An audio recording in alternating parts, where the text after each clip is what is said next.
Welcome to Wealth Coffee Chats, folks, for your daily live updates. Get the most out of today's episode by participating in the chat. Make sure you ask some questions, be part of the conversation, have a bit of fun, grab a coffee or a tea, take some notes, and get ready to start your day, folks. Quick few housekeeping rules, though. No spamming, no advertising or self-promotion in the chat. That's not on. Be kind and respectful to everyone when participating. And most of all, have a good time. Real estate investing can be your biggest asset. It also can be your most expensive asset when it comes to getting it right or getting it wrong, folks.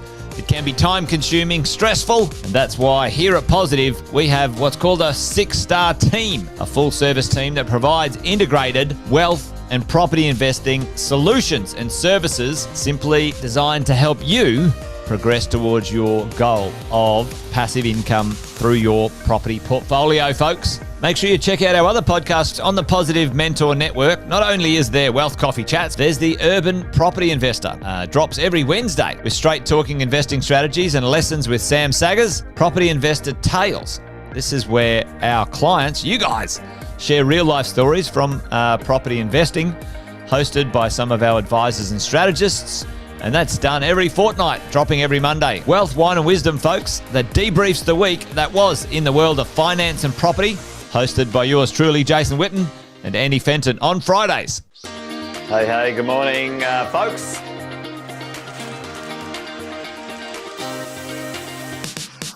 Good morning, everybody. Welcome to another Wealth Coffee Chat. Hope you're well, folks, wherever you are. There it is, team. Morning. Morning, wherever you're tuning in from today. Early bird gets the worm, they say. Here at Positive, we offer a 6-star team. It's a team that help you at every stage of your wealth creation journey.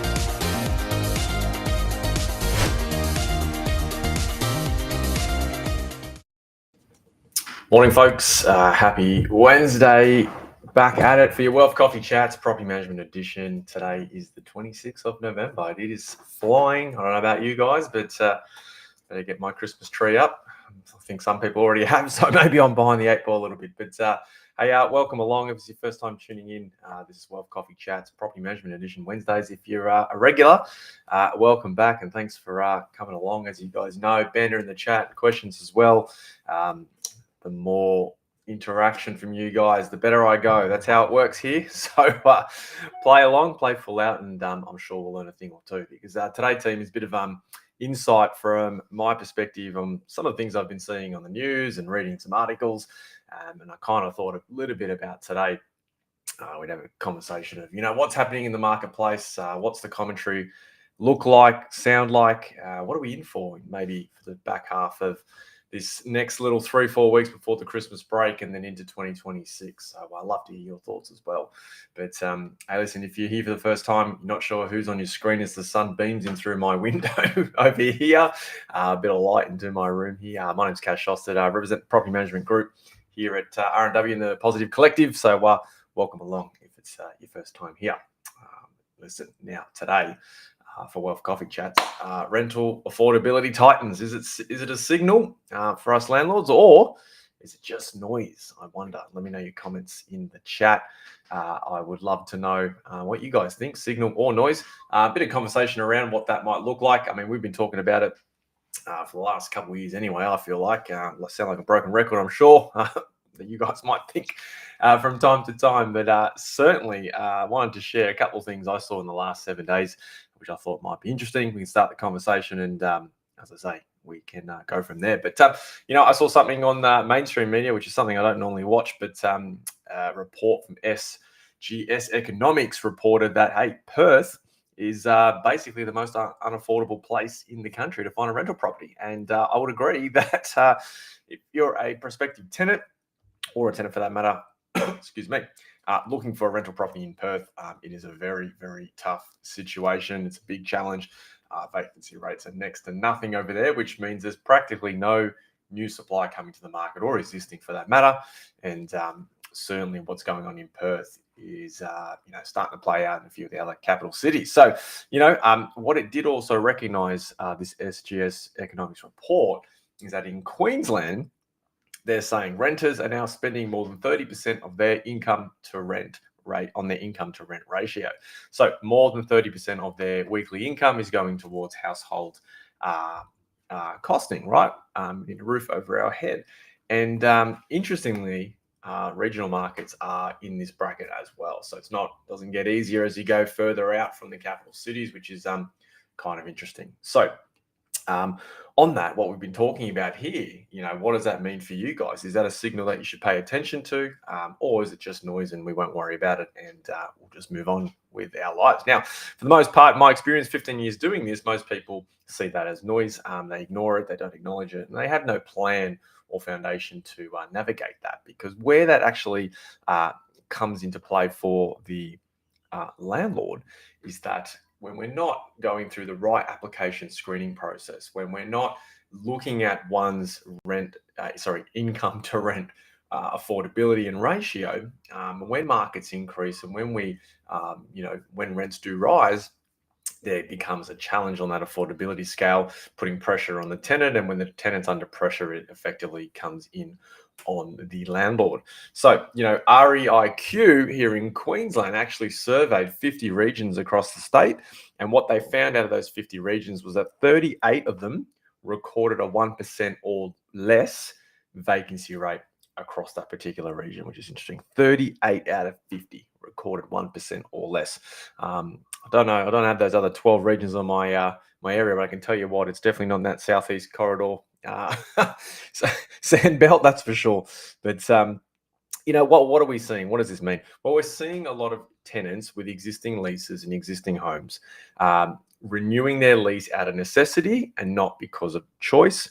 We are seeing across our business anyway, and for those that don't know, we look after a number of clients and properties in that southeast Queensland corridor, and for Melbourne for that matter. This data is relevant as well for us in Melbourne, that we have found year to date, and I don't see this changing over the next 3 to 4 weeks to the end of the year, but year to date we've experienced a 5% average 5% rent growth across our clients' properties, which is equivalent to about $100 a month in extra rent, in rent growth, essentially. So $100 a month, 5% average across the year, which kind of aligns with what most marketplaces are doing in those particular areas of Brisbane and Melbourne, which is really good for the investors out there. They're seeing some extra revenues, some growth, but of course, what does that look like and how does that play out with one's rent affordability? And like I say, they're now reporting, they're catching on to it. We said this 2 years ago, team, hey, this is coming,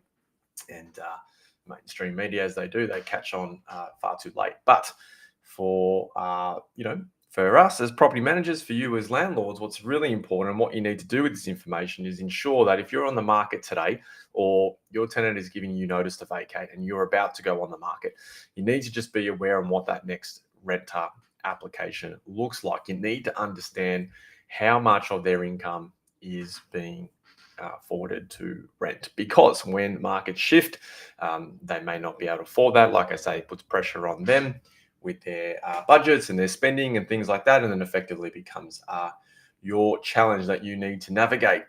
Caroline's here. Morning. Welcome along, as always. Getting better at clicking these buttons, team. There's a lot of buttons for me to click this morning, but so I get distracted. But I'll quickly share something with you guys, because I thought this would just be a bit more of an information session this morning, and make sure I can do this correctly. Let's have a look. So,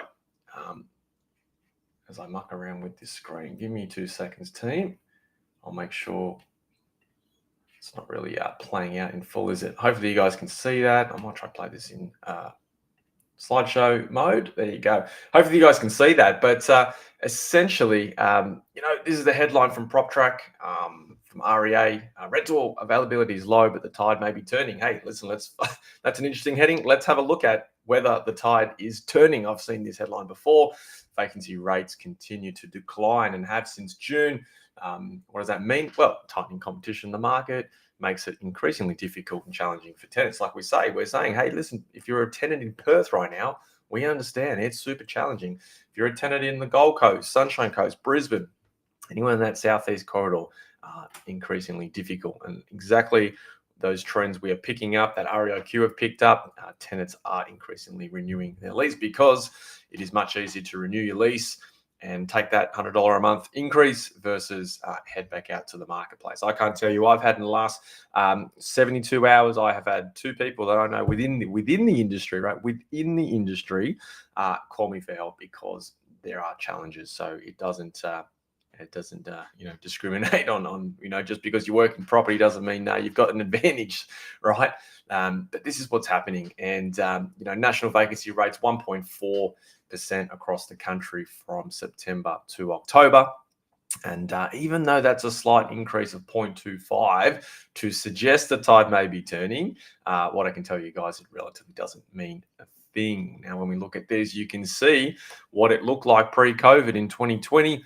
We had a bit more of a balanced market, close enough to a balanced market as we could have got, I suppose, at that 2.5%. Slight spike when COVID hit, obviously, and then kind of ever since then, over the last, 3 years in particular, but you can see that trend from 21 that started, vacancy rates have remained as low. So we are nowhere near, we're effectively half the vacancy rate of where we were pre-COVID levels, which is interesting, sorry. And, we need to navigate that through there. So, we've got low supply, increasing demand. I mean, in Queensland, I read there's another 40 to 50,000 new residents coming next year in 2026.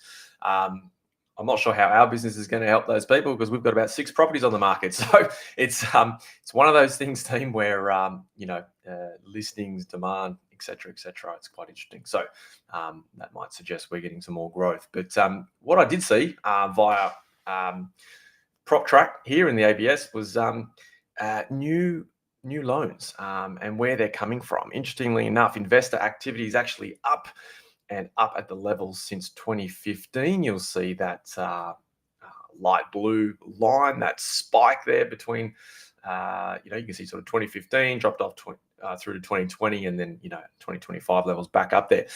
Investment loans are up 13%. They're actually making up 41% of all new home loans, which is very, very interesting.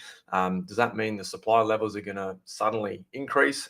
I'm not too sure, but because what we are finding this year, 2025, and even for the 2 to 3 years prior to that, whilst vacancy rates have remained low, we've had a number of clients, strategically or not strategically, sell their asset, and they've sold an investment property. It's been purchased by an owner-occupier, and then we didn't get that rental property back on the market or in the market for that matter. And so, there's a lot of that, which is kind of interesting, that owner-occupier market as well. But yes, investment loans making up 41% of all new loans. And essentially, I think that's because from an investor's perspective, and I've just gone through this myself, it's a bit more attractive. We've had a couple of rate cuts. Rents have gone up, so potentially depending on location, your yields a little bit stronger than maybe what they were sort of 24 months ago. Again, but that first home buyer line, watch that space, because you've heard Sam and the team talk about it. The 5% in over the next 3 to 6 months. I would suggest that red line is going to taper up, not down. But here's the headlines, team. Signal or noise, rental affordability data shows dire situation across Australia. I don't think that's news to anyone. I think we'll all experience it. Certainly, like I say, across our Queensland team right now, we've got about half a dozen properties available. I've got people within the industry asking me for help. It's really challenging. There's no, ultimate solution at the moment until they fix supply. So, rental market, I think it will continue to stay competitive. It will. I don't think there's any meaningful ease coming anytime soon, and so the market pressure will stay tight. But to end on a good note, what does this all mean in 2026? Well, saw this article via the Courier Mail. Queensland property market is surging double-digit prices. So predicted growth next year 6 to 10% across the country. I saw when we look at compared to what Sydney expecting 3 to 6%, Melbourne anywhere between 4 and 7%. Capital growth, and Queensland apparently another double digits coming. And I think if you've been listening to all the podcasts, you listen to the team, I think you will say this was coming. So it's interesting times into 2026, team, because I don't think it eases up as the headline might suggest. It's certainly a bit of a signal, I would say, not necessarily just noise. And so for us as landlords, we just need to be aware of what's coming. Make sure you're talking with your property management team about really good, diligent, and information and evidence-based rent reviews. You get one chance a year, team. Certainly would recommend paying attention in that space. There's been slight tweaks and changes, particularly down in Victoria. We need an extra month's notice now. So just keep in mind what's going on. Make sure you're organized. Make sure you're prepared. Make sure you're looking at the right data. Challenging property managers, having a look at yourself, not just taking someone's word for it, because that rental affordability is going to tighten. If you've got a tenant in there, or you're just about to prove a tenant who's already got 40% of their income going towards rent, certainly I would suggest 2026 is not going to get easier.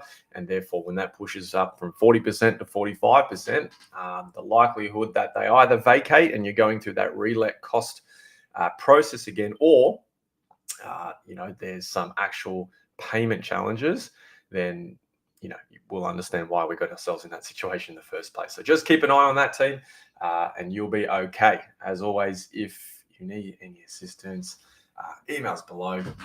Anytime you guys need some help, part of the Six-Star team, so cost you nothing. Reach out, say hello. Otherwise, team, that's it for Wealth Coffee Chats today. Don't forget, tomorrow, the financial planning team's back. We'll keep running this for a few more weeks in that little sprint before Christmas, and we will all then put tools down and have a break. But until then, come back tomorrow, 8:10 Queensland time. Check your local guides. And as always, thanks for playing for that, team. I will catch you later. Enjoy your day. Thanks for watching another episode of Wealth Coffee Chat, folks. Make sure you like, subscribe, and turn on your notifications so you never miss a thing when we go live. Improve your portfolio and investing game, folks, with Wealth Coffee Chats live every morning at 8:10 each weekday. Make sure you join us. Previous episodes are also available wherever you get your podcasts, folks, as well as our other podcasts from the Six-Star team here at positivementor.com.au.